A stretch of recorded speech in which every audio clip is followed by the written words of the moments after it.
KPAI turut prihatin dengan adanya kasus peledakan bom di SMA N72 Jakarta yang mengakibatkan 54 orang anak saat ini masih dalam perawatan. Nah, dalam kejadian ini ada dua hal. Yang pertama adalah anak yang jadi korban, dan ini pada anak situasi darurat di mana anak jadi korban bencana sosial. Kemudian yang kedua adalah anak yang sedang diproses hukum sebagai saksi ataupun nanti ditetapkan sebagai anak pelaku.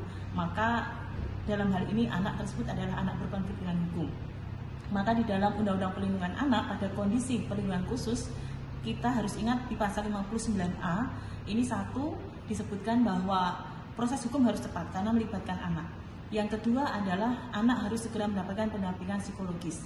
Yang ketiga, anak harus mendapatkan rehabilitasi sosial dan bantuan sosial.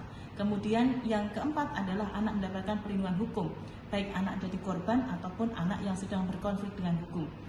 Maka pada situasi darurat ini juga kita harus ingat bahwa yang pertama harus dilakukan adalah emergency action, yaitu semua pihak harus bersama-sama memberikan rehabilitasi secara fisik kepada anak-anak menjadi korban, rehabilitasi fisik dan medis.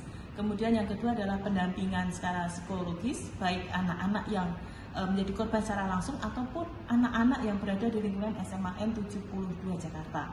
Kemudian yang ketiga harus ada perlindungan baik secara keamanan ataupun perlindungan identitas pribadi anak-anak.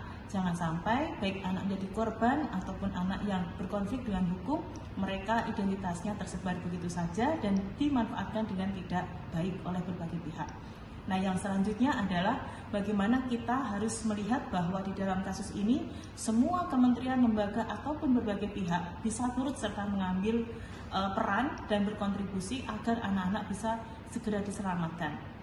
Maka yang akan KPAI lakukan, kami sudah memantau dan kami sudah berkoordinasi secara langsung baik dengan kepolisian, Polda Metro Jaya, kemudian kepada UPTD PPA, kemudian Dinas Sosial, Dinas Pendidikan, kami semua sudah bekerja dan tentu saja selain itu kami harus mendapatkan, selain itu kami juga harus melakukan pendampingan secara langsung pada anak-anak yang sudah kami lakukan tadi malam, mengunjungi anak-anak korban, kemudian kami juga harus memastikan bahwa anak-anak mendapatkan hak dan perlindungan khusus sesuai dengan Undang-Undang Perlindungan Anak.